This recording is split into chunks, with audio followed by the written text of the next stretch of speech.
well, it's a recipe for it to blow up on you.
Sorry I missed your advocacy call last Friday. Yep. But, Michael's been a great, Right? Oh, yeah. great Yeah, help. it's been fun having somebody to step up like that. What are you guys paying him for? Not enough. Not enough.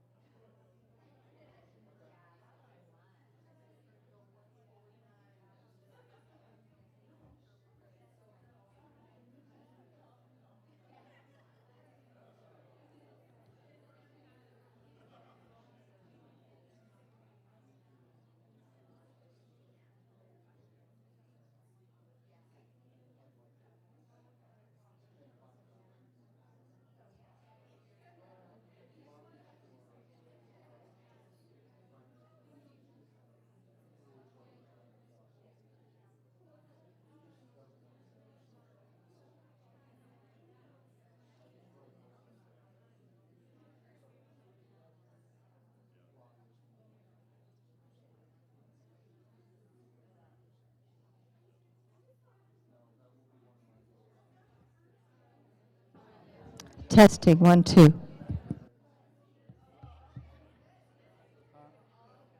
well, well, we should think about that in the future.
Oh, okay.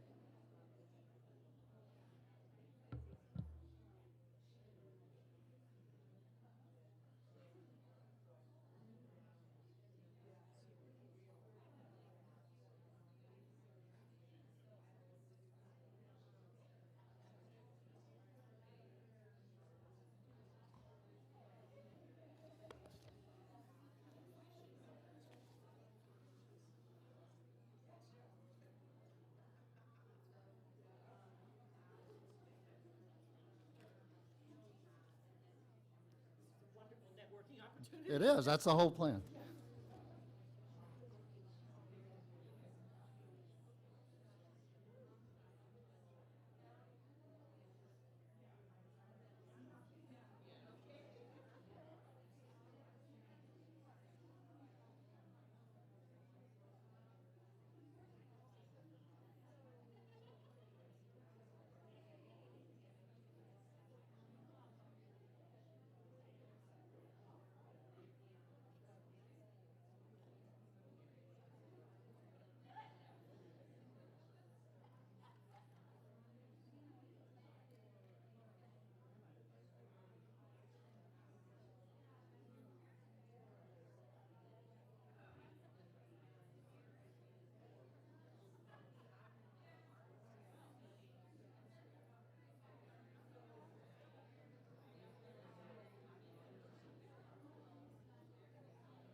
Good morning, everybody.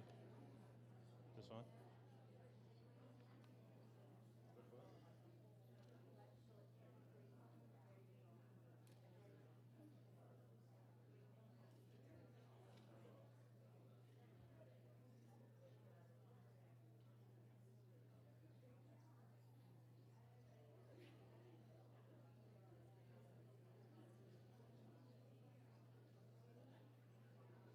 Work just a second, I'll let you do it. Testing, 1, 2. There we go. Good morning, everybody. Good morning. I'm Kevin Dick. I'm the District Health Officer for the Washoe County Health District, and I want to thank you all for joining us here today for what's becoming an annual event for the release of the county health rankings. Really glad that you're here, and this is a great opportunity for us all to get together to talk about health issues in our community, data that's being collected around that, and how we're using that data to work to improve public health here in Washoe County. I wanted to recognize some different organizations. First, I'd like to take the opportunity, though, to recognize a couple of members of the District Board of Health that are here. In the back row, we have Dr. John Novak and Councilman Oscar Delgado. So thanks for being here today. I'd like to recognize some of the organizing partners for the event. The Washoe County Health District worked with the Nevada Public Health Institute, which took the lead in organizing this and getting funding to support it. The Nevada Public Health Association, the Nevada Public Health Foundation, Carson City Health and Human Services, the Nevada Public Health Training Center, the Nevada State Office of Rural Health, and the Division of Public and Behavioral Health. Today, we're going to have a number of presentations. We're going to begin with a summary of the Nevada health rankings, and also with that, an update on Northern Nevada Rural Boards of Health and related activities. Dr. John Packham is going to provide that presentation. We'll then have an update on the Washoe County Health District and Truckee Meadows Healthy Communities Community Health Improvement Plan. Melanie Flores with the Washoe County Health District will provide that presentation. Then we'll have an overview of Truckee Meadows Healthy Communities from our director, Ms. Sharon Zadra. We'll get an update from Carson City Health and Human Services on their Community Health Improvement Plan activities and Community Health Needs Assessment work, Community Health Assessment from Valerie Quape. And then we'll hear from Julia Peak at the Nevada Division of Public and Behavioral Health, Deputy Administrator there on some of the state's activities. Following the program, we have a lunch provided just outside in the lobby, so there is such a thing as a free lunch, and you'll get it today. And that'll be an opportunity for networking with other people that are here at the event that I'm sure you're going to want to catch up with. We're not allowed to have food in the county chambers, so please stay outside in the lobby with your lunch when you get that. Just a couple of notes on the facility. If anybody needs to use restrooms, they're just across the lobby on the other side. And in the event that we have an emergency and need to evacuate, we've got exits in the back and off the side of the room and exit out the lobby.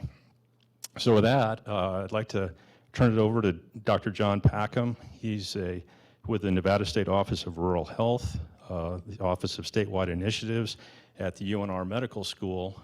Just a few other hats that he wears that I'm aware of is he's the chair for the Nevada Public Health Association Advocacy Committee, on the board of the Nevada Public Health Institute and the Nevada Tobacco Prevention Coalition. So welcome, Dr. Packham, and thank you.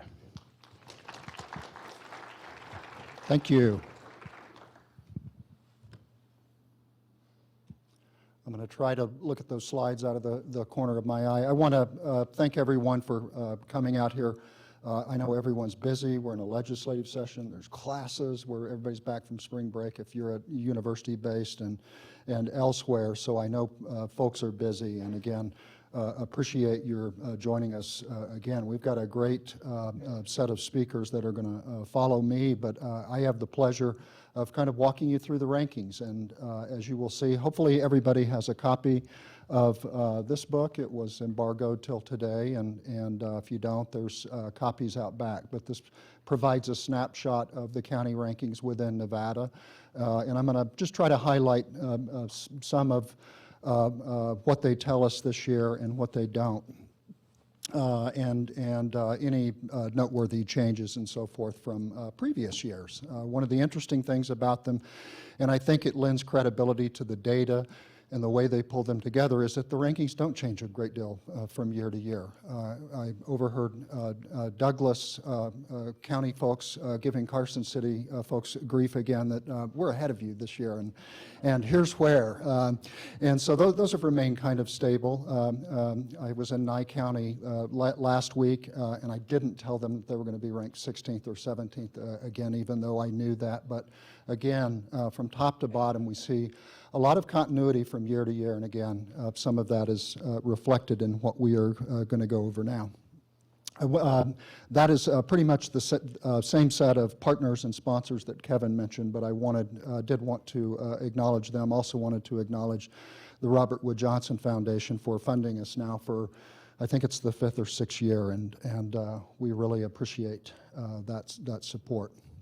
And I think this reiterates some of the stuff Kevin mentioned. I did want to kind of state at the outset and acknowledge the fact that I think the county health rankings have been, the meetings that we've been having, both north and south. We have a companion meeting going on right now at the Southern Nevada Health District. One of the things that we have really attempted to do is highlight the role of the foundation and our partners here in Nevada in facilitating a conversation about what works in rural areas. And there's a document out on the table that the foundation has put together that I'd like to make sure that our rural folks in this room have, and also note that your urban partners, whether they're at Carson City or Washoe County or the Southern Nevada Health District, are quite eager to work with the emerging rural boards of health, public health community in all of our rural communities, and this is a great resource. And whether it's today or down the road, we'd be happy to work with you and discuss strategies for improving public health in your communities. Since we've been doing this meeting, and not solely as a result of this meeting, we've seen a couple of counties, Elko County and Churchill County, activate their local boards of health. Very nice development. We've also seen several counties begin to explore and have that conversation. It's happening in Nye County and Lincoln County at this point. All county commissioners and county governments, they have that opportunity or ability and authority to convene their boards of health. And I think a lot of us urban folks in this room stand ready to help them, whether it's putting together data dashboards or helping them facilitate those meetings and those conversations. So with no further ado, here's a little bit of information. By the way, I'm going to give you a link at the end of this presentation where you can find this slide if you would like them for future reference. This is the basic model from the Robert Wood Johnson Foundation. What they emphasize in the report that we've shared with you and all of the information that's available on their website is that they basically have two sets of rankings.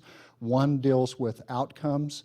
Their argument there is that that's a snapshot of today's health. There's a companion set of more detailed rankings on what they refer to as health factors.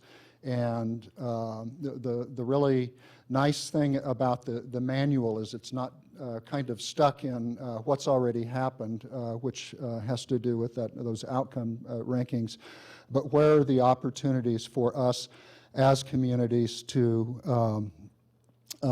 improve health locally. I love rankings. I love international rankings. I love state rankings of health.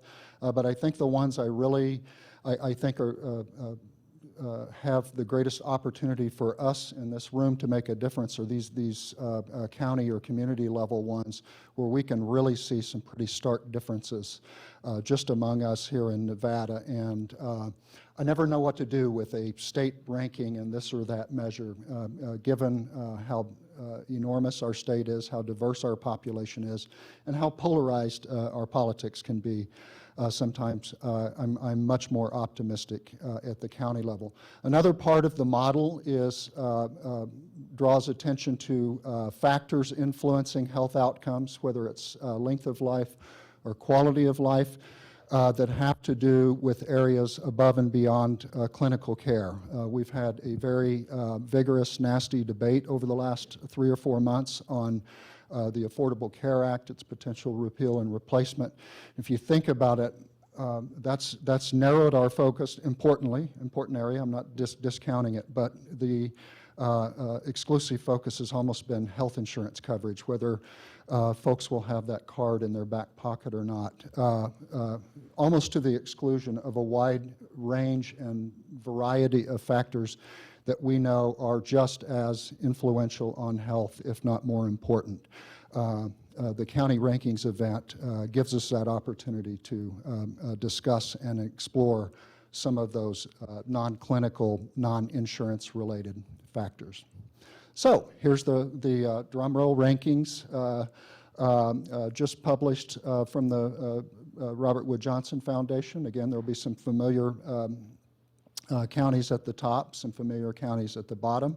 They don't look a great deal different than last year, but basically what the data and measures are telling us, Lincoln, Pershing, Douglas, Washoe, and Elko kind of at the top of that, and some, importantly, all rural counties kind of at the bottom of the list. And there's Carson City at 12, Douglas, so enjoy that finding there. Basically, the darker shaded counties are the ones that they are saying are lower in the rankings, and the lighter shading as you go up more healthy. Likewise, here's a set of rankings that in some ways correspond and in important ways do not correspond with those, but are those kind of composite rankings having to do with health factors driving health outcomes, again, whether it's morbidity, mortality, and so forth. Douglas's Eureka, Washoe, Lander, and Story at the top, and a familiar group, Esmeralda, Pershing, Lyon, Nye, and Mineral at the bottom, and other counties as you see in between. I think one of the striking things is that Pershing is up high on the outcomes, but very low on the factors. I don't have a good explanation for that. Otherwise, there's a fair amount of correspondence between both sets of rankings. And again, I think the important thing is kind of the stability of those rankings over time. Now, what I did is, this is a really busy slide, but I looked at the registration list and was trying to think of the counties that would be represented in this room today, and pulled out the actual rankings and then kind of rankings on those submeasures or subfactors for the following counties. And one of the things that will just leap out at you is when you look across these urban and rural counties, Carson City to Churchill, Douglas, Elko, Lyon, Pershing, Story, and then finally Washoe, you can kind of see that global ranking. And again, this corresponds with the previous two maps. The bolded figures are the overall composite rankings for both outcomes and health factors. But you can see enormous variation across these handful of counties on things such as health behaviors. I mean, you literally have the top county and the bottom county, in this case, on health factors, with Douglas in stark contrast to Pershing on that. You also see pretty decent rankings for this kind of northern tier of rural and urban counties on clinical care, but really poor marks in a number of counties when we look at social and economic factors, physical environment, so forth, again, that we know, irrespective of clinical care, are driving health outcomes in our community. Now I'm going to try to show you how I derived that map by going to this website. I got that. This is the actual county rankings health site. See if I did it. I try to never do this in presentations. Go to a movie or a website. That's the site that will take you to all of the information that we've been sharing with you this morning, and that I hope you will take a closer look at. I wanted just to, I think we're loading up here. Whoops.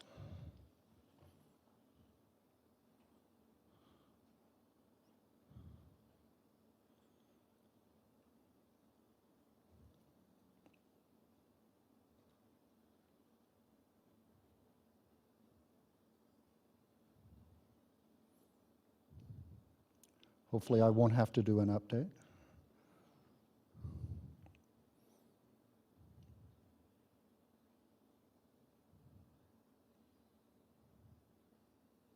Okay, being an Apple user is not helping me. Well, suffice it to say, is it working? You bring it up over there and let me talk. Okay. Oh, it just came up. Of course. Okay, I'm going to tell it not to do that, and then maybe go through there. This is the site. Looks a little bit different than years past, but what it will allow you to do is actually look at any county you want. What I did with my class yesterday was not only look at Nevada, but some adjacent counties in California. They have their own set of state rankings. But if you click on Nevada, it will take you to our state's page, and will give you, again, kind of the ability to take a deeper dive into the rankings, the measures, additional downloads, and so forth. But it will also allow you to compare counties, which is kind of a fun thing. I know there's coalitions represented in this room, which like 2 or 3 or 4 rural communities, and again, whether it's comparisons with urban counties in the state or others, this will allow you to make any comparisons that you want. The preceding slide that I shared with you, what I did is I'm going to do this. I'm going to beat this horse to death by comparing Carson and Douglas. You can compare as many as you want here, but if you do that, then again, it will get down to the level of actual measures. You can see their measures, and more importantly, some of the rates. The first one is an estimate of premature death, and that is estimated potential years of life lost per one. I believe the metric is per 100,000 residents, as well as rankings on self-reported physical and mental health, behavioral health risk factors, and the like. And again, the website is just a great resource. If you're having trouble sleeping tonight, this I actually won't put you to sleep. It's ideally very interesting, and again, an opportunity to dive into detail, and more importantly, have you thinking about opportunities and the ability to kind of target community health improvement activities, which you're going to hear a good deal about in the following presentations. Okay, now Laura, take me back to get off the website here. So that's the website. Again, contains all sorts of resources there. I put a link up here that we will email out to the group afterwards. That link will take you to copies of all of the presentations. Go back to my PowerPoints.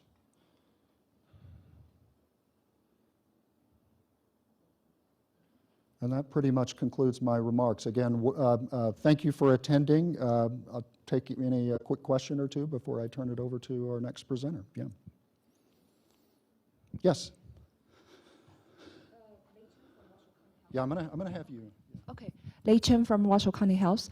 So it's very nice to see that a new feature for compare the counties.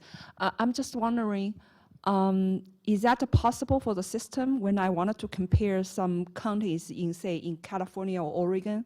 Is that the system give you the candidate of the counties which have the similar population or demographics? So kind of peers. Yeah, peers, This particular set of rankings isn't kind of set up to do those kind of peer comparisons, and they tell you not to compare counties in other states, but it's impossible not to. I mean, there's all of this interesting action, for example, going on just to the west of us in adjacent counties in California, so that if you're planning community health improvement activities in Carson City or Douglas, you want to know what's going on in Placer and some of those other neighboring counties. But the queries, for reasons that smarter people in this room probably have answers to, they don't like us comparing across states or making comparisons that way. But you can anyway. Yeah.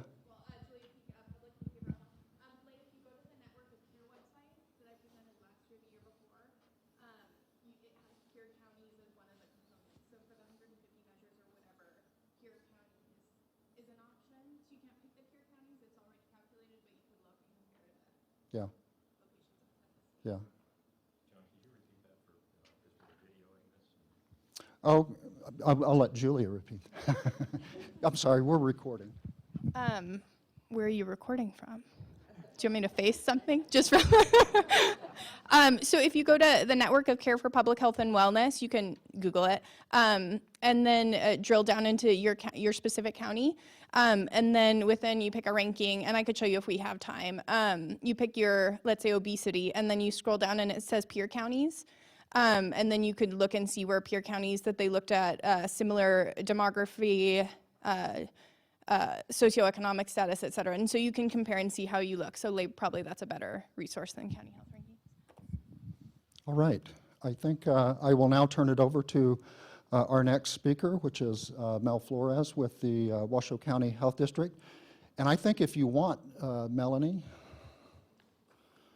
I will keep this mic and answer questions in the audience if you want. Will that work? Thank you.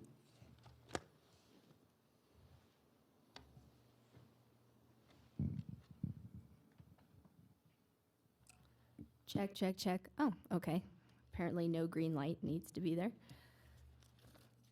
Good morning. My name is Melanie Flores. Sorry I'm a little stuffy. I call this my sexy radio voice, my second cold of the year, so you'll have to bear with me.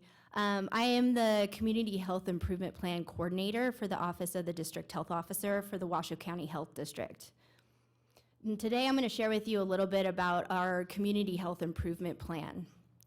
So this is just a quick slide to give you perspective of the Office of the District Health Officer and some of the many activities that we do within this office, one being the Community Health Improvement Plan. And this plan in particular not only is an activity that we do for the community, but it's also a requirement for public health accreditation. So just to give you an overview of the Community Health Improvement Plan, it was published in February 2016, last year. So we're in the first year of implementation of a 3-year plan. It is a framework and a plan of action to improve the health of the community, essentially is what it is. And it was based off of the data that was collected through a community health needs assessment, which is a partnership between the health district and Renown Health. And you can see that it was informed by a lot of community individuals, and it actually was led by a committee of community stakeholders, lots of focus groups, lots of key stakeholder interviews, lots of working groups to help develop this huge plan. And the health district actually is the backbone support. So a lot of people think, because our logo is on it, that it is a Washoe County Health District plan, but in reality, it's actually a Washoe County plan for the whole community. And it's huge. It's 4 priorities, 9 goals, 55 strategies, and 66 objectives. So you can imagine, I've only been with the county for going on 7 months, and they put this on my desk and said, here, evaluate this. That this was quite the undertaking. The community decided to narrow it down to 4 priorities for Washoe County, and this includes access to healthcare and social services, behavioral health, education K through 12, and food security. So today I'm going to share with you some of the evaluation that came from the first year implementation of this 3-year plan. And you can see I color-coded it for ease of reading, and actually these are up front if you didn't get one. It has the direct link to where you can download the report in its entirety, and there's a lot of good information in there. So if I don't say your name and you're like, I'm part of that, it's in the plan, so don't worry. I'm just giving you kind of a high-level overview. But you can see first-year implementation, we did really well. Green indicating that it met or exceeded the targets. Yellow meaning it's on progress. It maybe haven't met the target, but it's on progress to meet it. And then red indicating little to no, or they might have actually reversed the strategy altogether, or in some examples, just no movement has happened, I guess. And then no color indicates there's no data provided at this point. So just to go through some of the main priorities, the access to healthcare and social services priority was led by 10 community organizations to make movement on 13 strategies and 10 performance measures. And you could see the leading organizations did really well in the first year implementation, and the goals of this strategy are to improve coordination of care and also access to healthcare. And some of our major successes within this particular priority, that we did see a 7.3% increase in terms of people that had access to a primary care provider. Now, that can't necessarily be crosswalked to the activities and strategies in our community health improvement plan, but it is a success. It is one of our performance measures, and it is I guess, pointing in the right direction. And there are a lot of organizations that probably went into this besides you know, the Medicaid exchange and things like that. Northern Nevada Hopes, which most of you know about because it's been all over the news, their brand new wellness clinic opened on 5th and Ralston in February, and just from February until October, when I collected this data, they actually saw a 36% increase in their patient population, which is pretty significant. The community felt that educational attainment was really important to capture and access to healthcare, and so you could see RISE Adult Academy for Achievement had, and sorry I haven't memorized all of these numbers, but they awarded 150 adult high school diplomas, which is a 26% increase from the previous year. And then the Regional Transportation Commission also expanded transportation services, such as through organizations like Access to Healthcare Network, City Care, and Senior Services. And that was pretty dramatic because they previously didn't offer those services at 72.5% increase. Behavioral health is probably one of our largest priorities in this plan. It was led by 20 community organizations to make movement on 21 strategies and 32 performance measures. And you could see that leading organizations were very successful in this. In terms of the goals for this particular priority, you can see also was access to behavioral health services, but also creating a healthier environment for youth and also reducing substance use and abuse among youth. And you probably noticed that little red sliver in terms of people automatically go to, oh, what's bad? But actually, it might not be that bad. We did see an increase of 14.4% of bullying incidents in K through 12 in Washoe County. However, there was legislation passed in 2015 that amended the anti-bullying law and increased reporting. So technically, you could probably look at this as something positive because now we are at least capturing that data a little bit more accurately. And then in terms of successes for also Washoe County School District, which you'll see throughout the CHIP, as we call it, the Community Health Improvement Plan, there is a lot of successes, but these are just a few of them. One in particular is that they added the Adverse Childhood Experiences screening tool into their screening tool, which they call CAN, and it's Child and Adolescent Needs and Strengths Screener. And there's a plan to screen all 7th graders in the next 2 years. There is a correlation between the higher that you would rank on that ACEs screening tool, the more likely that you might be susceptible to adverse, or I should say negative health outcomes later in life. And so that's a positive screening tool that they're able to implement. Also, Communities in Schools, which is a nonprofit organization, a national one, and they've been thriving in Clark County. for a while now have moved into northern Nevada. They're currently in 5 schools. And what they do is they help mostly at-risk youth, but they also work with the whole school to increase graduation rates and make sure that they're getting the most out of their education. And so you can see just within the 5 schools, they actually have an 82% graduation rate amongst the students they work with, which is above the graduation rate for the entire school district, which is 77%. Education, this is led by 8 community partners to make movement on 11 strategies and 18 performance measures. And the goals of this particular priority are to improve health outcomes and educational attainment, and also promote physical activity and nutrition among youth. Oh, what'd I do? There we go. Okay. And so, like I said, we did see improvement in graduation rates overall, but we also saw improvement among Native American, American Indian students, Latino, Hispanic students, children in poverty, and also special education students, which is really positive. We saw some dips in terms of children in transition, which is our homeless youth, and also African American students.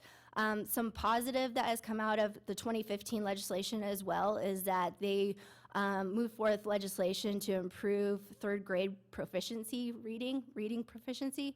And so as a result, the Washoe County School District implemented learning strategists in 62 of their schools, including 5 of their charter schools. And we're one of the first counties in the state to do that comprehensively. And then our last strategy, which is food security, and probably our most developmental strategy in the Community Health Improvement Plan, is led by 5 community partners to make movement on 10 strategies and 6 performance measures. And the goal of this particular priority is to implement programs that address the immediate need of the food insecure, and also enhance home deliveries for programs to seniors.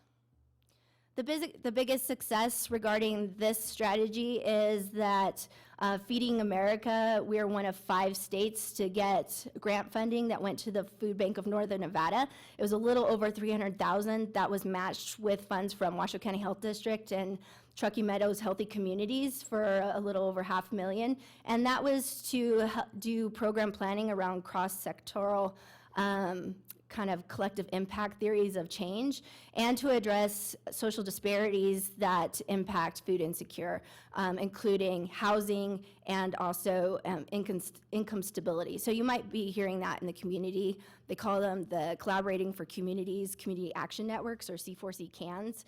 They're all concentrating right now on scalable approaches, but they're concentrating on Census Tract 7 and the 89502 zip code.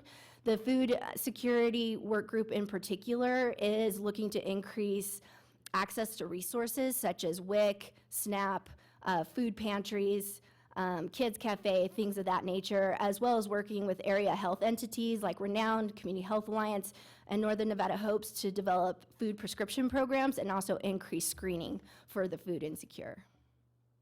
So some of the lessons that we learned in this first year of implementation was that it's a very robust community health improvement plan, and evaluating this is pretty much impossible. At least at this point, it feels like it.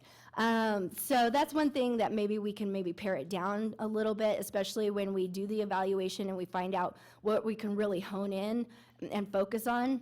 And then also, we had a lack of knowledge of the Community Health Improvement Plan in the county. It is the very first one, so even though a lot of people in this room are actually there at the forefront of this to develop the plan, you know, out of sight, out of mind. I came knocking on doors a year later, and they're like, what are you talking about? So, you know, just kind of getting that back into the forefront, and also addressing those mutually reinforcing activities, crossing our community health improvement plans, because a lot of organizations have their own, and things of that nature. And then one of the other gaps that we saw was, although there is a difference between mental health, mental illness, and behavioral health, a lot of focus was put on behavioral health, such as substance use and abuse. So it seemed like the mental health community got lost a little bit in terms of mental illness. And so we think that's something that could be worked on in the future. So some of the recommendations is obviously using this evaluation data and really honing it in. So for example, One of the things that we're working on is a youth mental health work group, and this is a partnership between the Children in Transition program, which I told you there's 11% drop in terms of graduation rates for the homeless youth. So we're working with Washoe County School District, their Children in Transition program, communities and schools, and the Family Resource Centers, and Renown Health to help develop a pilot project to help improve those graduation rates and those positive educational and health outcomes amongst those youth. And then just streamlining some of those processes.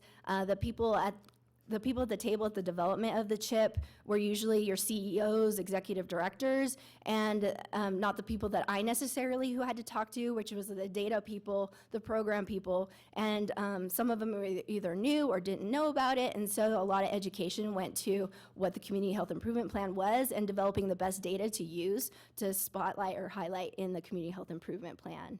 And then just aligning a lot of our mutually reinforcing activities and maybe reducing some of those duplication of efforts. Some of our next steps, so you heard it here first, it's published, so you can go and download it today.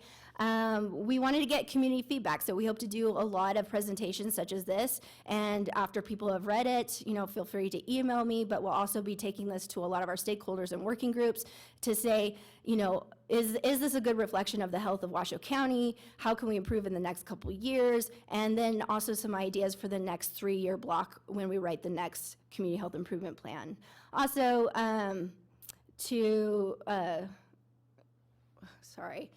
continue as backbone support for a lot of our organizations.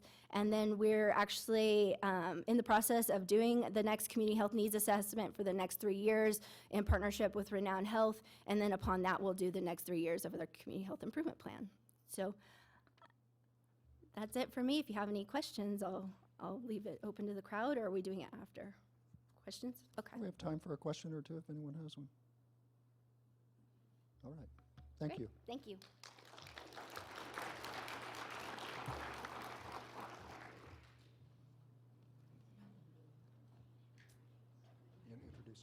Oh, sure. I'll go ahead and introduce our next guest, Sharon Zadra. She's the new Executive Director of Truckee Meadows Healthy Communities and is a big partner in a lot of activities that Washoe County Health District does. So without further ado, Sharon. Thank you.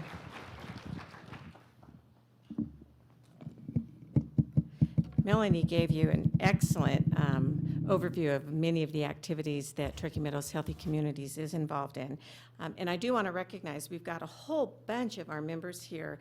I'm not sure if I caught everyone, but of course we have Kevin and Melanie and Jenny and Valerie and Auburn and Nicole and Lynn. Gosh, I haven't seen her in forever and ever.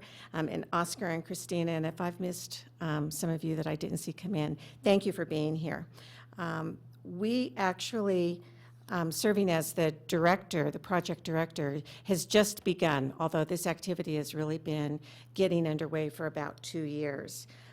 And the mission truly is to, it was born from developing that community health needs assessment.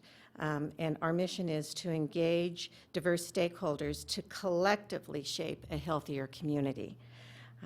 And we are using the data that was collected in the CHNA and did identify 89502, as Melanie made a reference to, because primarily there were resources and assets available there. There were actually 5 zip codes that really were the neediest in our community, but 89502 provided us with the best resources to be able to plans around, and those included such things as school and faith-based community and the social service agencies and businesses. We're addressing the health outcomes and poverty and housing and education and jobs. And again, we too interviewed dozens and dozens of community individuals and leaders. We initially started with the access to services. So we developed family health festivals, and there have been 7 of those held thus far.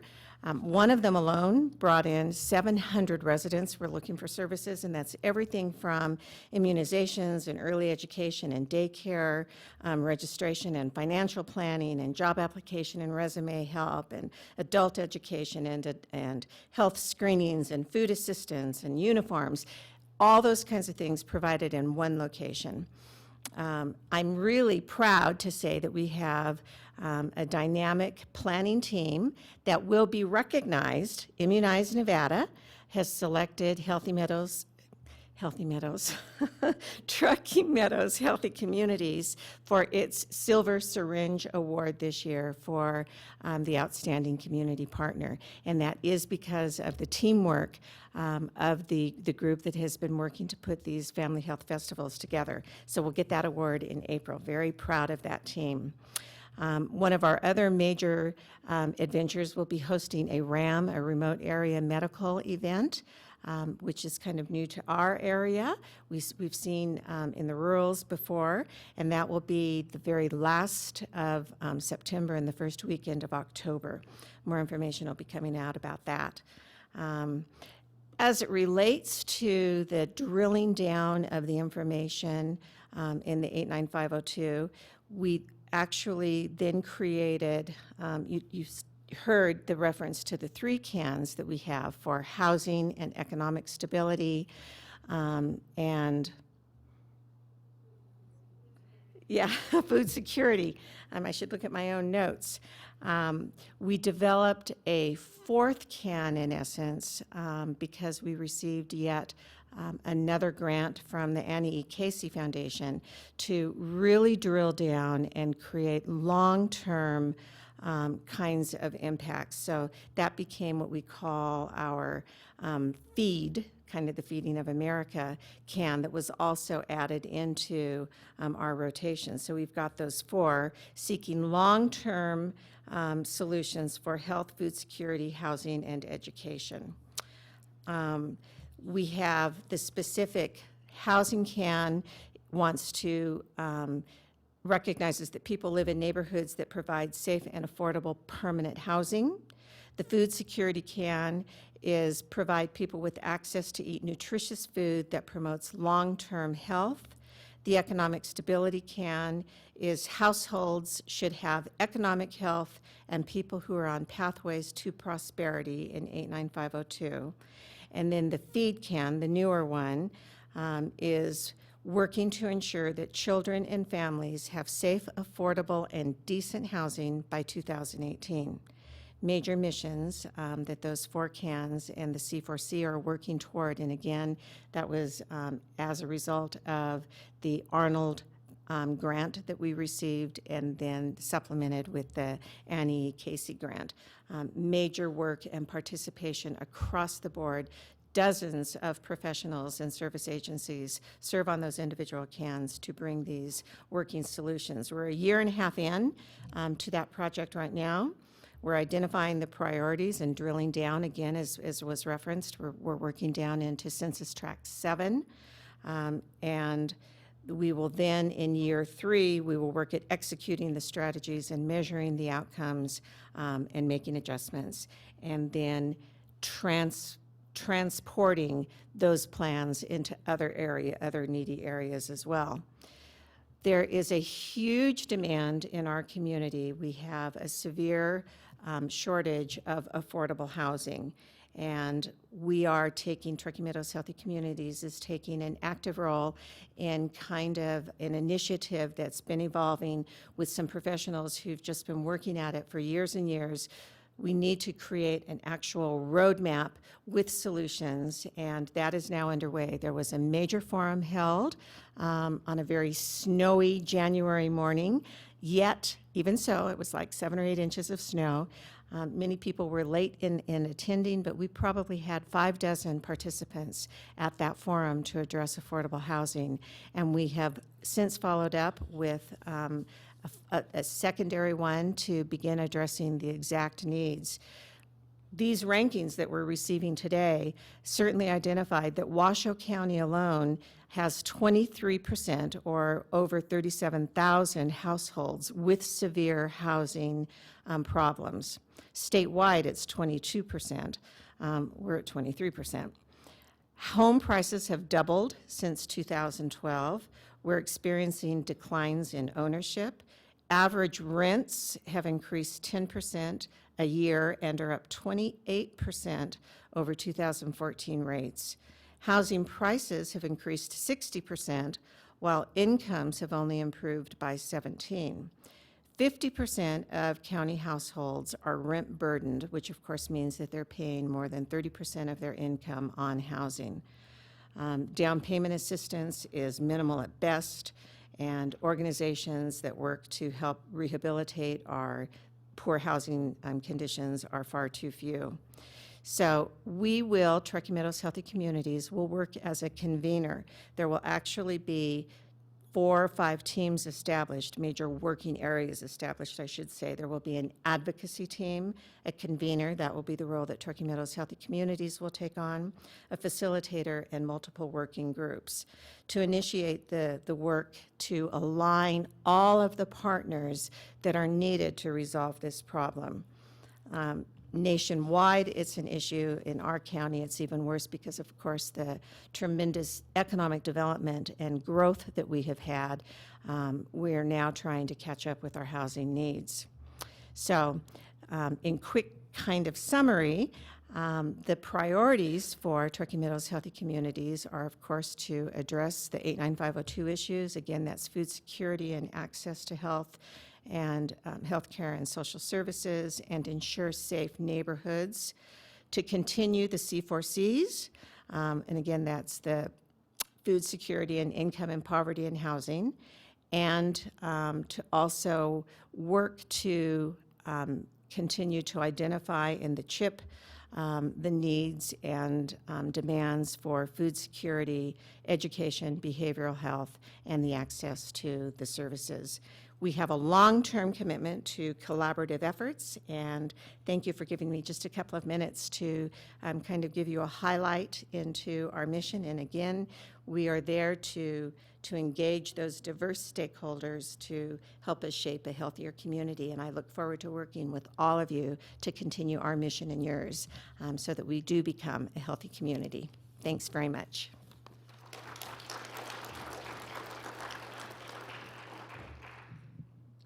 All right, our next, turn on the mic. Our next presenter is Valerie Quape with Carson City Health and Human Services, and I'm really kind of glad to see, and I know this presentation will continue that, just the work that's being taking place in the area of community health improvement and implementation. We were always talking about assessment and data 5 or 6 years ago, and we're really seeing some great work on the ground. Do you want the microphone, or? I think I'll take the microphone. Okay. Do you have the clicker? I'm going to grab the clicker. Sorry, I'm going to use the microphone so I can stand over here and actually see my slides instead of having to crane my neck so much. So again, my name is Valerie Quape. I'm with Carson City Health and Human Services. I have previously been the accreditation coordinator from 2013 until January of this last year. And my new role is as the planner and coordinator for our community health improvement plan and also our community health needs assessments. Okay, so I'm not going to spend a whole lot of time talking about the background on this because most of you have heard some variation of this presentation before, and I don't want to put you to sleep. So we completed our first community health needs assessment, or community health assessment as it's called by the Public Health Accreditation Board, or FAB, in 2012. We completed both of those documents alongside of each other. At that time, the FAB, Public Health Accreditation Board, had not released the standards and measures by which we were going to be measured for public health accreditation. So we were really going into this process blind. We completed our strategic plan and then another self-assessment against the standards and measures in 2013. We actually had an opportunity to go through them.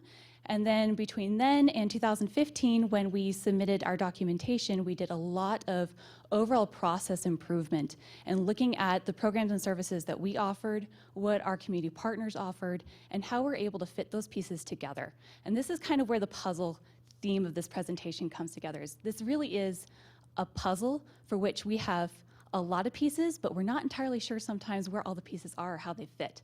So that's where we're going with this. So this is the overall picture on the box of the puzzle that we're trying to fit. And as you can see up top, we have our community health status. And these are the community level topics up here at the top. And these are things that are more outside of our organization. These are things that we cannot do by ourselves. And we need to have our community partners help us with this in order to make these changes happen. So from our community health status, first we have our community health assessment. So what is going on in our community? What are the gaps? What are the resources? What are the needs of the community itself? From that trickles down into our community health improvement plan. And these are all things that are, again, coordinated really outside of our organization. We can be a housing body for these plans, and we can set the meetings and have conference calls and document things, but ultimately these are things that really require partnership. From there, we come down into our organization level strategic plan, which that is something within our organization. So how are we moving to address these health disparities in the community health improvement plan and within the assessment itself? And then that comes down into our programmatic goals and objectives, quality improvement, performance management, et cetera. Okay, hooray, we actually pulled it off. We were awarded accreditation in May of last year, which we were incredibly excited about and maybe a little astonished at some points. But from there, like, so what's next? We get to do it all again. Yay. So as far as the Public Health Accreditation Board is concerned, community health needs assessments or community health assessments have to be done at least every 5 years. Same thing with improvement plans, strategic plans, et cetera. We're talking about maybe kind of upping our cycle a little bit to better synchronize with our hospitals and maybe doing it every 3 years. We'll see how that goes. I'm trying not to give my boss a heart attack when I say that sort of thing. But it's a part of that process. Ultimately, the foundation of the public health accreditation process is continuous quality improvement, or CQI. And from that, when we're looking at our needs assessment processes and our improvement planning processes, we ask ourselves some questions. First of all, what are our major areas for improvement? And then how do we go about addressing those areas? And do we have the resources for that currently? And are those resources out there for us to access? Do we need to create those resources? Do we need to find funding for them, et cetera? But it all comes down to where are the missing pieces of that puzzle? So through the accreditation process, while we were gathering our documentation, looking at our programs, working with our partners, and after our site visit and after receiving our site visit report, we have a pretty good idea of where some of those high priority areas may be. So one of the things we were thinking about is that we really needed to better utilize the Mobilizing for Action Through Planning and Partnerships program, or MAP. Within that, specifically the 4 MAP assessments. Our first community health needs assessment, we tried to base off of the MAP program. However, we only used pieces of it. That really made sense for us at that time, particularly because we weren't quite sure what we were going to be assessed against or what FAB was going to be requiring of us. We also wanted to improve the quality of data that we were able to use for our community health needs assessment. Luckily, we have some wonderful partners in Nevada who are involved in data collection and reporting, so thank you to the Nevada Office of Rural Health and the state for all of their efforts. And we also wanted to create stronger partnerships with not just Carson Tahoe, but also with Carson Valley Medical Center, since our programs are not just in Carson City itself, but also flow out into our neighboring counties. So let's talk a little bit about the 4 MAP assessments and why it's important to have all 4 of these. First, you have your population level data, right? So that is your community health status assessment. And that's really a quantitative data set that lets you know what your health indicators actually are. From there, you want to know what the priorities of the community are, right? So you have your community member level assessment, the community themes and strengths. And this usually takes the form of a survey of some sort. From there, you want to look at the public health system itself. So how are different agencies and organizations working together? Are we aware of our competencies? Are we aware of what our gaps are? Are we actually communicating and working together? And who else needs to be brought to the table? And from there, we look at our forces of change. And this kind of goes through all these different levels. So what forces are out there now that are a positive influence or barrier to creating change in our communities for community health, and then what's coming down the pipe in the future. So some of the strategies that we came up with to address these ideas was, first of all, to introduce our partners to the MAP process. If you guys are familiar with Simon Sinek, it's not what you do, it's why you do it that people buy, right? Well, this goes for community health improvement planning as well. The MAP process itself is very comprehensive, very lengthy, and can be very time-consuming. And so it's very important to understand why you need to do all those different pieces. We also wanted to utilize the Nevada Core Health Indicator List, which is a tool that was put together by a committee of different organizations, mostly public health organizations, public health departments, that listed out different health indicators, where the data could be found, the resources, et cetera, and puts it in a nice, organized manner so that not only our organization, but also other organizations could have data from comparable resources to present. And then also to have open discussions with the local hospitals as far as health improvement planning and how we can work better together. So first, let's talk about the Nevada Core Health Indicators. With this, we decided to go with a quad county region, so we did Carson City, Lyon County, Story County, and Douglas County. Yes, it's that Carson and Douglas comparison again. Keeps popping up. And so this kind of gave us an opportunity to look at not just Carson City, but also how things are looking in our area, kind of our more general service area. Within our organization, our specific jurisdiction may be just Carson City, but our programs by division spill out into other counties. So for example, public health preparedness serves not only Carson, but Douglas, Lyon, and Story.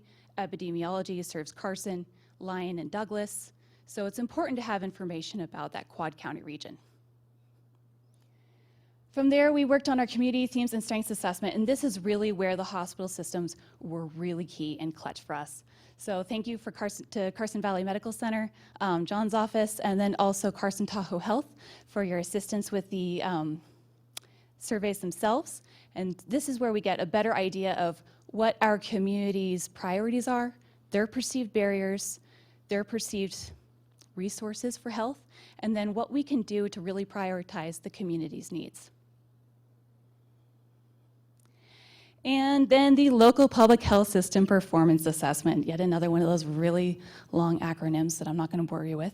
But these are the partner meetings where we get different representatives from all aspects of the public health system together to talk about what activities are we all engaging with, what are our competencies, where are our disparities, and who else needs to be at the table. This is actually a tool that can be accessed, and you are able to walk through it, and it takes you through all 10 essential services.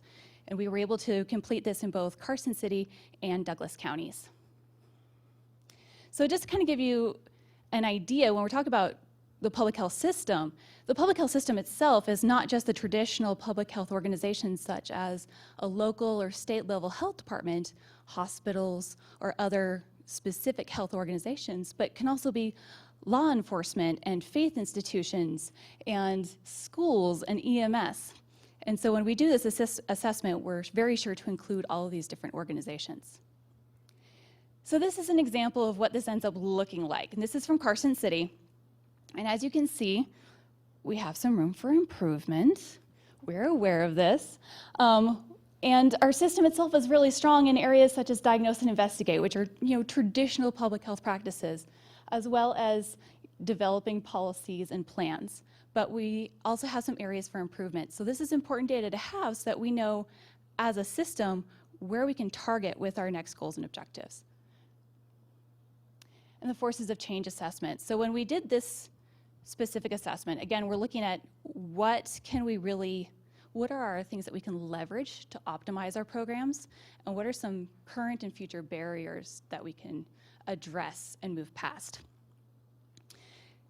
And what we did is we divided this up into two separate meetings. So we had one that was focused on what factors may influence social and behavioral health, and another meeting that would discuss what factors may influence acute and chronic physical health. So kind of with different focuses there. And from that, we had 7 different categories that we assessed against. So what legal forces are currently happening that may be affecting our ability to implement health programs? What political forces, social forces, et cetera? So since we completed all 4 of the MAP assessments, we're moving into reevaluating our community health improvement plan. And so from that, we're looking at, really what was successful and what didn't work. And from there, we are either readopting our plans or our community issues as they are, or adapting them, so changing them and improving them to really reflect what needs to happen in the community now, or in some cases, completely abandoning them. So for example, one that we're readopting would be mental health. Our mental health community issue was very successful. Carson Tahoe Behavioral Health was able to work with Friends and Service Helping Fish, which is an organization that helps homeless people in our community. And they've had a lot of success on some different projects that they're working on. Okay, we're gonna leave that one. However, oral health was something we weren't really able to get a lot of traction with. And because there really aren't any organizations within our community specifically that can address that, that's something that we're having to kind of table and set aside. Maybe this is something we can address in a future community health improvement plan, but it's not something that we can address at this time. There are also some things that we will be adding. So we're talking about looking at immunization and other issues that we might want to add into our community health improvement plan as it is. So our current status. Both the updated community health needs assessment and improvement plans will be available for public and community member comment in the next couple of weeks. So please keep your eyes out for that. If I'm spamming you to take a look at the drafts, please do so. These will be going before our Board of Health in May for finalization, and then will be submitted along with our annual report to the Public Health Accreditation Board in June. Also, they'll all be published to our website for future access if anybody's interested at all.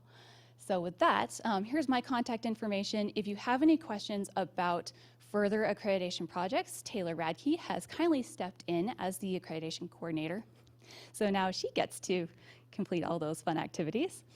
And does anybody have any questions for me? No? Okay, thank you. I appreciate it. Thank you.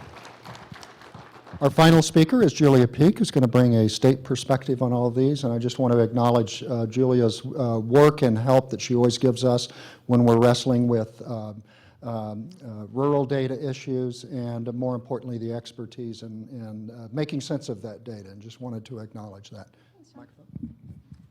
Julia Peak, for you guys that don't know me. So very happy to be here and not in the big house in Carson City today. So thank you for that. John and Kevin and all the planners. So I first wanted to start out with a quote, and it's really, I think, how we look at data I'll speak to, but more generally our services. So I totally hijacked this quote from Earth Day, but I think it's really good. And I think in public health, we really need to look at population health, which is our mantra, but a population is made up of individuals. So how can we drill down so much in the data to identify where the issues are and then affect population change? Really, it's the opportunities right now at the legislature where we can make population health decisions. A few sessions ago, I worked on a bill to do screening for syphilis because we were having a huge, and continue to have, a huge perinatal syphilis issue in the state. So those are things we can look at more globally, but the public health efforts are really occurring at your level. So with that said, I did want to highlight a few things. If you guys watched our budget presentation, this will be repetitive, but this is not anything we can own at the state. This is something you guys are doing locally. So that first one, opioids is truly an issue we're facing across the state, and to get acknowledged by the former CDC director that Nevada is really leading the efforts related to opioid policy is huge. Like, we're never acknowledged nationally for anything good. So I really want to point that out. And then also specifically for the hospitals, but we got an award this year from the March of Dimes for really decreasing our preterm births. So that's something that our hospitals and our public health partners should really own and take credit for. Only, I think, 7 or 8 states got this award. So Vicki and team at the state will take some credit, but certainly it's at the local level. Also, our suicide rates, always horrible, horrible data to look at. And for the first time, literally in history, we're not in the top 10. We're 11th, so certainly room for improvement there, but we'll take it, right? So 10th, so huge. Misty Von Allen with our suicide program, huge advocate, but also the hospitals are doing a lot, and at the local level, the schools. So we really want to acknowledge that and take ownership of it. Immunization is something we always get nailed on, but for HPV, this is kind of a controversial immunization, but we're leading the nation for young women in this. So again, hospitals, local providers who are providing these immunizations, this could affect our female population with reduced cancer in the future. So this is something we really need to be happy about. I'm going to talk about that last one on the next slide, but regional approach to behavioral health services. I think pretty much everybody mentioned mental and behavioral health in their presentations. So I think that's something that will really be addressed across the board, and hopefully next year I'll come back and present that we really have made inroads. I think we have this last year for sure, but certainly a long way to go. So the first thing I want to talk about is our regional behavioral health coordinators. Really great leadership at the local level on this. Clark County is about ready to get one, but the North has been leading this effort. So Sheila Leslie is your behavioral health coordinator at Washoe County, and then Jessica Flood for the Tri-County or Quad County. I'm not sure exactly what she represents, but truly an advocate across the board and driving these efforts. Looking to get one in the Elko County Eastern region any day now, so that's going to really be the approach we take to behavioral health services. It's hard to, in Carson City, dictate or tell you what's happening in our rural counties specifically, so this is your voice. We've also started to develop coalition-level reports, so if you haven't seen those, they're on our website. But the substance use and behavioral health coalitions that operate in your counties or in several counties combined, again, huge advocates, and we're providing the data now that they can take action on it. So I just highlighted one here to show you basically what it looks like, but Churchill and Frontier Community Coalition is the one I have highlighted here. Also, data for action. So right now, huge focus on the legislature. And so what we did is we prepared, super hard to see, so I apologize, but I just wanted to give you an example of what it looks like. We're preparing our data now at the district level. So for your senators, even congressional districts, we did recently, and thank you to the folks who went to Washington, D.C. and shared that and championed. But this allows you, with the mapping, to really geographically see where the issue is, and sometimes it's really alarming. You saw the map that John had provided earlier with the county health rankings, and it's really a grouping of a few counties that are very dark. And when you do it on a map like this, then you could direct resources more appropriately. And the diagram right there on the other side shows health profiles that we gave your representatives. A variety of health topics. One that we modified based on their request was, you'll see the newly eligible Medicaid recipients, and that's when we were worried that ACA would be repealed, and who knows. We provided that so they saw how many human beings in their congressional district could be affected. So those are, again, are available on our website. We're really trying to pay attention to our audience because we prepare a gazillion reports. And depending on the audience, we're changing our look of it. But the legislative reports, I would say, is the most drastic because we do want that to be used by our representatives. This next one we presented, I feel like daily we present on marijuana at the legislature, but we presented on medical marijuana patients. They wanted an overview of that. So that top slide, of course, it would be Clark, just because of the demographics. And when we present state data, again, to show an issue, it's Clark, because they're such a huge portion of the data. But when you pull down the data and control for population, it's not Clark, and it's not Washoe that has the highest number of medical marijuana patients. So then, of course, then you have the representatives when we present this in Nye County and Carson City and others that see this data and then really need to take action on this information. In this case, it's medical marijuana, but when it becomes recreational marijuana, they can use this information how they deem fit. But it's really important to understand how you present the data so that you're getting your point across. Here's another one we did. We had our budget presentation for mental health. That was a difficult presentation for those of you who were present. But we got some questions about closing, in this case, a clinic in Henderson, and where were the patients going to go to get services. Totally a valid point. So how we should have presented that data is on a map. I just used Northern Nevada so you guys could see what it would look like, but for the Henderson Clinic, it was literally on top of 3 other pharmacies. not even a block apart. So our clients could easily be within walking distance. This is just what it looks like for Washoe County, I think is what I picked, a subset of Washoe County. Yeah, you could see on the map. So if we're looking at either closing a service, changing a service, relocating a service, this type of data is really, really powerful. One of the benefits that we have now is we have somebody who's outstanding at mapping. So she produces this in a number of hours. And Chris can appreciate this and others who love GIS. Also, we're getting a ton of partners, and I have to again go back to our regional behavioral health coordinators. They are championing us getting law enforcement data. So, for example, again, Jessica Flood in the Quad County region, she has brought us along to all the sheriff's office to ask for data because that data is very, very important. And specifically with mental health, and substance use, we have shared clients. So when we get that data, we can prepare even more information. You'll see it on my next slide as well. Other data we're getting is Board of Pharmacy data. So pretty soon we're going to be looking at that prescription drug monitoring data and perhaps looking at interventions, just trying to understand what population is being affected. So that's a huge benefit. And many of the requests, as I said, when you map them, it completely tells the story. And I appreciate that County Health Rankings does that as well. So here's an example of something we prepared for Lyon County. The bottom left side shows what we were able to do with law enforcement data. We're really trying hard to get the other counties, but you can tell over a third of our clients are shared. So a third of the patients who are in our mental health services are also interacting with law enforcement. So that's a population obviously we need to look at. That data will tell that story. And it's really, I got a minor when I was in my graduate program in rural studies, and we learned you know one rural county, because they're so vastly different. So what we're trying to do is look at the strengths of each individual county and then look at where their gaps are. And we really just want to fill those gaps. We don't want to take over what's happening in those counties. If you need data, we'll get you the data and you can champion that information.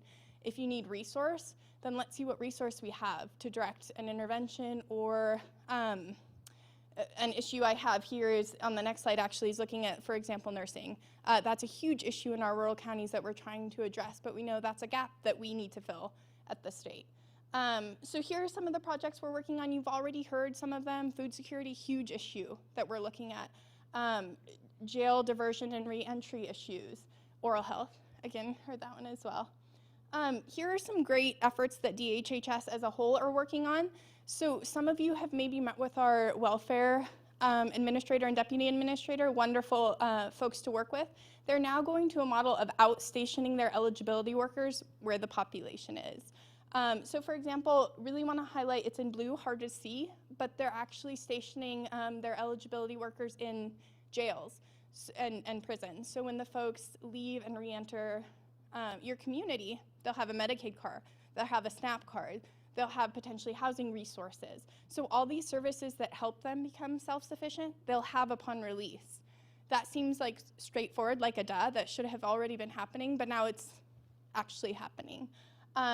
Also, cross-agency partnerships. I'm really glad Pershing County was mentioned on the county health rankings, because when we did our data analysis across DHHS, that's where we saw the need was as well. So it just really validates what we found.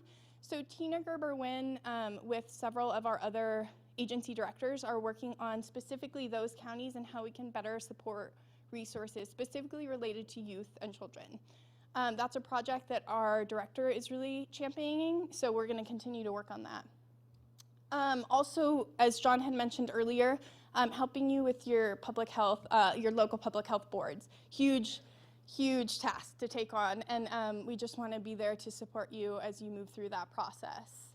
And then, as I mentioned, community health nursing is a ongoing and will always be an ongoing challenge. As long as I've been at the division, it's difficult, but the backbone of health services in a lot of the rural counties. So that's all I had. If anybody has questions, I'm happy to answer them. Could you Yeah. address, have you, never. I can do both. I just was curious to know whether this or any of the other PowerPoint presentations would be available for consumption privately. Thank you. John has them posted somewhere. John will have them posted somewhere. I have most of them posted on a link that I'm going to shoot out to the whole group. when I get back to the office, promise. I just was going to ask you, we have a little bit of time. I was going to ask you I saw the bill on the regional boards and I'm just wondering kind of what's the intent there. I think I know what it is, but I think it's something a lot of us in this room, not that we lobby, we educate, could get behind. Yeah. Get behind. I just kind of curious if you could maybe speak to what the intent of that is. So I think really similar, when we saw that bill come forward, it's really what we're doing. So we were supportive of that initiative and continue to be, really just setting up that local approach to behavioral health services. It can't happen at the state. It's too big. And the resources each in your geographic locations are too diverse. So I mean, we're supportive as an agency. I think did it get heard or it's getting heard in the next couple of days. So we will be supporting that. Any other questions? You could fight over it. Thank you, Julia.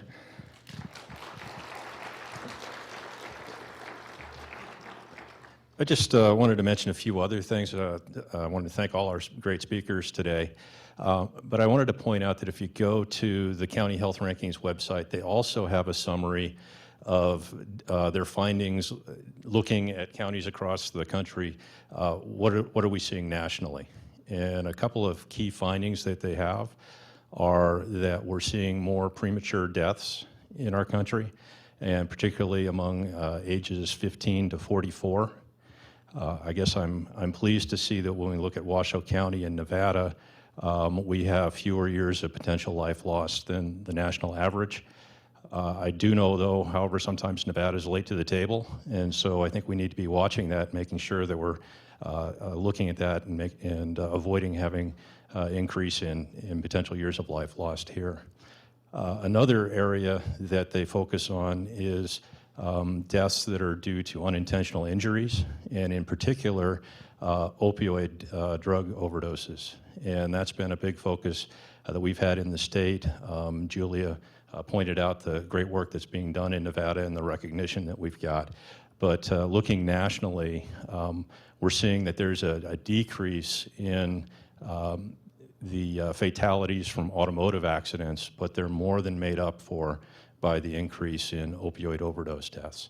So I think that's important that we're focusing on those areas in a number of our activities.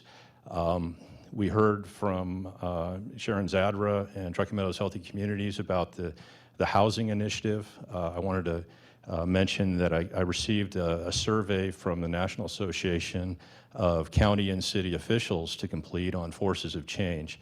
And they were asking specifically for us to respond to areas, what we're doing in 4 different areas with multi-sectoral collaborations. And housing was one of the 4 areas that they were asking about. So this is an important public health problem that we're seeing nationally, where people don't have satisfactory housing and the cost of housing is impacting their opportunities to receive other services and maintain their health appropriately. They had participation in the multi-sectoral opioid abuse and prevention as another focus area. They included education, K through 12, so one of the priorities that we've got in our community health improvement plan.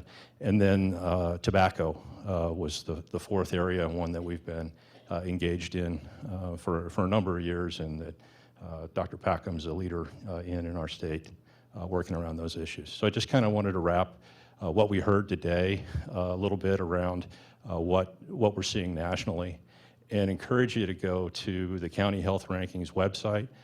It's a lot of information that's there. We haven't had much time to look at it, so I need to spend more time looking at it and digesting what's out there, but it's a wealth of information, and I think it's great that the Robert Wood Johnson Foundation is supporting University of Wisconsin to put this all together. And just wanted to thank everyone for being here and all the partners for presenting and helping to put this together. I don't know if you wanted to wrap up with anything, John?